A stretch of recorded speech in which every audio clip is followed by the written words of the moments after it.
حضرت مفتی صاحب رحمۃ اللہ علیہ ایک جگہ بیٹھے ہوئے تھے، ایک مجلس تھی، تقریب تھی گھر کی، تو یہی اورنگزیب صاحب جن کے باپ کا میں نے قصہ سنایا، وہ اس وقت چھوٹے تھے، گرمی کا زمانہ تھا۔ ایک صاحب نے کہا ارے بھائی میاں اورنگزیب پانی پلانا، وہ گئے پانی لیا۔ اچھا گرمی میں ہوتا ہی ہے، ایک نے پیا دوسرے کو پیاس لگ گئی، انہیں پیا، دوسرا آیا، اس نے کہا ارے بیٹا ذرا مجھے بھی پلانا، اور وہ ان کے لیے پانی دیا۔ اب جب انہیں تیسرے رہ گئے تھے، مفتی صاحب بیٹھے ہوئے، تو انہوں نے کہا اب یہ بھی مانگیں گے پانی، تو بجائے اس کے کہ یہ مجھے کہیں کہ پانی پلاؤں، میں ہی پوچھ لیتا ہوں۔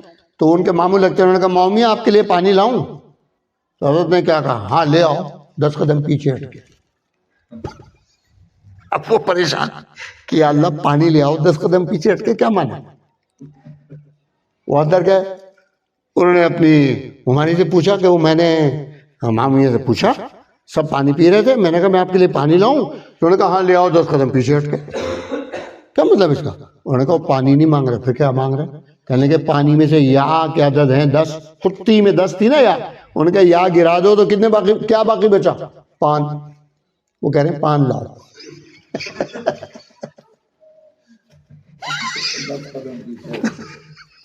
10 قدم گرا دیا، 10 گرا۔ تو پہلے لوگ اس طرح مطلب اس فن کو اس طرح استعمال کرتے تھے، عام بول چال میں، عام گفتگو میں۔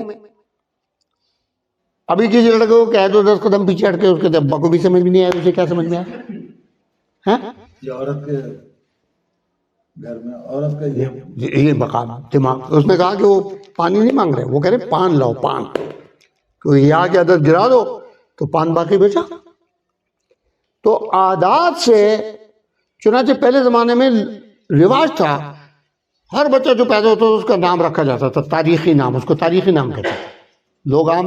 آج کل کسی کو نا تاریخی نام، وہ سمجھتا ہے کہ شاید کوئی اس کے اندر جو ہے وہ ہندسوں کا عدد نکالا ہے، اس میں برکت ہوتی ہے، وہ کوئی برکت نہیں، خالی حرکت اس لیے ہوتی تھی کہ پتہ نہیں یہ بچہ جو بیٹھا ہوا ہے ہمارے سامنے آج طالب علم ہے، کل کوئی شیخ الحدیث بن جائے یا علامہ بن جائے، اس کے ساتھی مرمرا جائیں، ادھر ادھر بکھر جائیں، پھر کوئی اس کی سوانے لکھنے لگے، اس کے سن پیدائش ہی نہیں پتہ لگے، اس لیے تاریخی نام رکھا جاتا ہے۔ حضرت مفتی صاحب رحمۃ اللہ علیہ کی ظاہر میں نے سوانے لکھی، حضرت تو انتقال ہو چکا تھا، میری ماں کا بھی انتقال ہو گیا، نانی کا بھی انتقال ہو گیا، گھر میں کوئی بڑا نہیں، کس سے پوچھیں حضرت کا نام؟ حضرت کا سن پیدائش کہاں سے پتہ کریں؟ حضرت کے اوپر کوئی مضمون ایسا نہیں لکھا ہوا کہ جس میں سے وہ تلاش کر لیں۔ حضرت کا نام تھا غریب علی، اس کے عدد نکالے 1322 سن پیدائش آ گیا۔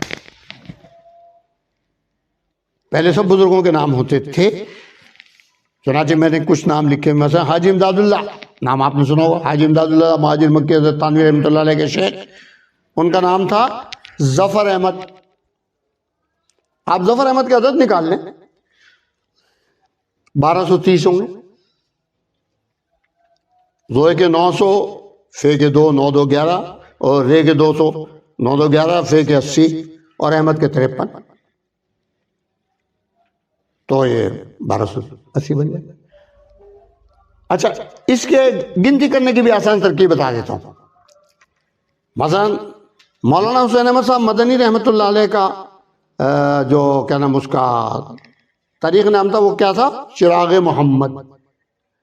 بڑا بامعنی لفظ ہے چراغ محمد، یعنی محمد کا چراغ ہے جو روشنی پھیلا رہا ہے، کیسا خوبصورت نام رکھا ہے چراغ محمد۔ عدد نکالیں کتنے بنیں گے؟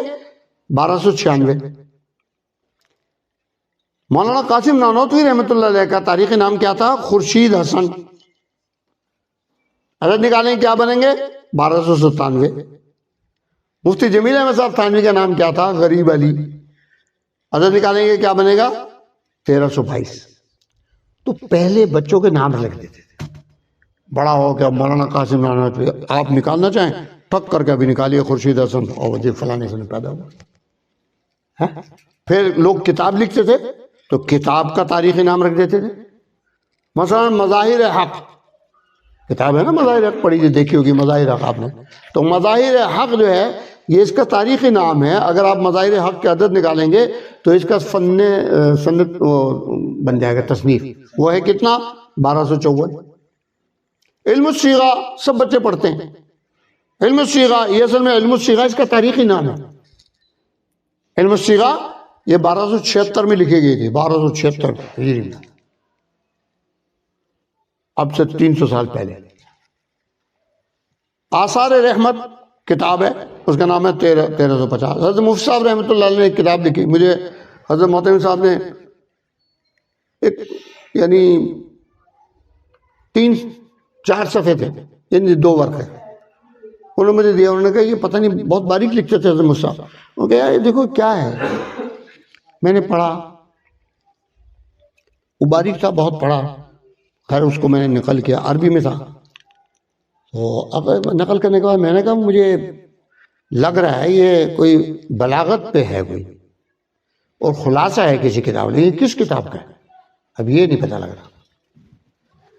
خیر محتمم صاحب نے مجھ سے کہا نہیں دیکھو تلاش کرو، خیر میں ایک طرح وہ میں نے سوچا پہلے آیا دروس البلاغہ کا ہوگا، پھر میں نے کہا نہیں حضرت کے زمانے یہ تو بات کی ہے پہلے، تو میں نے جناب علی مجھے خیال ہوا کہ مختصر المعانی کا خلاصہ ہوگا۔ اب آپ اندازہ لگائیے مختصر المعانی اتنی مشکل کتاب ہے اور کتنی بڑی ہے، حضرت نے اس کا خلاصہ کتنے لفظوں میں لکھا، کتنے اس میں لکھا، صرف 4 صفحے میں، صرف 4 صفحے میں، اور حضرت نے اس کا نام کیا رکھا، دروس البلاغہ، نہیں مدراس البلاغہ، اس کا نام رکھا حضرت نے مدراس البلاغہ۔ اور میں نے جب مدراس البلاغہ کے عدد نکالے تو وہ کتنے بنے، وہ مدراس البلاغہ 1374، یہ اس کا سن تعلیم ہے۔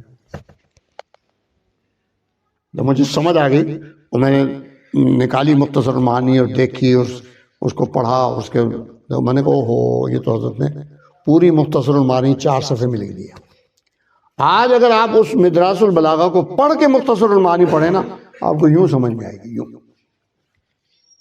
صرف 4 صفحے۔ حضرت نے اس کا نام باقاعدہ لکھ دیا مدراس البلاغہ 1374۔ میں نے جب اس کی پھر میں نے وہ کر دیا، محتمم صاحب نے کہا یار اس کو نا تھوڑا سہل کرو، اس کا ترجمہ کرو، یہ عربی میں ہے، اس کا اردو میں ترجمہ کرو، لیکن ترجمہ لفظی ترجمہ نہ ہو، کوئی ایسا ترجمہ ہو کہ اس میں ترجمہ بھی آ جائے اور تفہیم بھی آ جائے۔ تو میں نے اس کا ترجمہ کر دیا، وہ 4 صفحے جو تھے اس کے 125 صفحے بن گئے، سمجھے، 125 صفحے۔ تو میں نے اس کا نام رکھ دیا مدراس البلاغہ الجدیدہ، لفظ الجدیدہ کا اضافہ کیا تو وہ کتنا ہو گیا 1431، 1431 میں میں نے اس کا ترجمہ کیا۔ تو کتابوں کے نام اس طرح لکھے جاتے ہیں۔ مظاہر العلوم مدرسہ مشہور ہے، مولوی صاحب مظاہر العلوم کے ہی پڑھے ہوئے ہیں۔ تو مظاہر العلوم کیا ہے؟ مظاہر العلوم یہ اس کا تاریخی نام ہے۔ آپ اگر معلوم کرتے ہیں مظاہر العلوم کب اس کا سنگ بنیاد رکھا گیا تو 1292 میں رکھا گیا، سمجھ میں آئی بات؟ تو لوگ اس طرح جملے نکالتے تھے، ایک جنازہ جا رہا ہے، ایک بندے نے کہہ دیا اس جنازہ دیکھ کے مٹی خراب، مٹی خراب 1253۔ کوئی عالم سے انہوں نے کہا دیکھو ایسے نہیں کہتے، اس کو بدلو، یوں کہو ماتا بخیر، اس کے بھی عدد ہوئی ماتا، یعنی یہ فن ایسا تھا۔ مثلا جگر مراد آبادی، جگر کے بچے کا انتقال ہو گیا، تو بچے کا انتقال ہوا تو اس کی تاریخ وفات نکالی، داغ جگر، داغ جگر نام تھا نا اپنا، تو داغ تو آپ جانتے ہیں کہ مجھے ایک داغ لگ گیا، ایک بچہ مر گیا، اگلے سال دوسرا مر گیا، تو کیا تاریخ نکالی، داغ دیگر، جیم کے 3 ابجد پڑھا نا، ڈال کے 4، تو 1 سال کا فرق ہوا، تو داغ دیگر۔ یہ ہے اس فن کا کمال کہ آپ کو لفظوں کے اندر غور کرنا پڑتا ہے، سوچنا پڑتا ہے۔ میرے چچا زاد بھائی کا انتقال ہو گیا، امجد تھانوی، میں نے ان کی تاریخ نکال دی، امجد غریق رحمت۔ اور ویسے سوچو پتہ نہیں کب انتقال ہوا، کیا ڈھونڈتے رہو، امجد غریق رحمت عدد نکالو گے تو 2006۔ مولانا ادریس صاحب کانلوی رحمۃ اللہ علیہ کی اہلیہ کا انتقال ہوا، مولانا محمد احمد صاحب جو ان کے بیٹے ہیں، انہوں نے مجھ سے کہا یار ہماری امی کا انتقال ہوا، تم بڑی تاریخ نکال دو، امی کا ہی کوئی تاریخ نکال دو۔ میں نے ان کی کیا تاریخ نکال دی، امی غریق رحمت امی غریق رحمت۔ اچھا چلو نکال لیں گے بھی انشاءاللہ کسی وقت. آپ سے جائیں. سمجھے؟ حضرت جی کے انتقال کی بھی تاریخ نکالی. ہاں میں نے اتنی، مجھے یاد نہیں میں نے کتنی تاریخیں نکالی ہیں، سینکڑوں تاریخیں نکالی.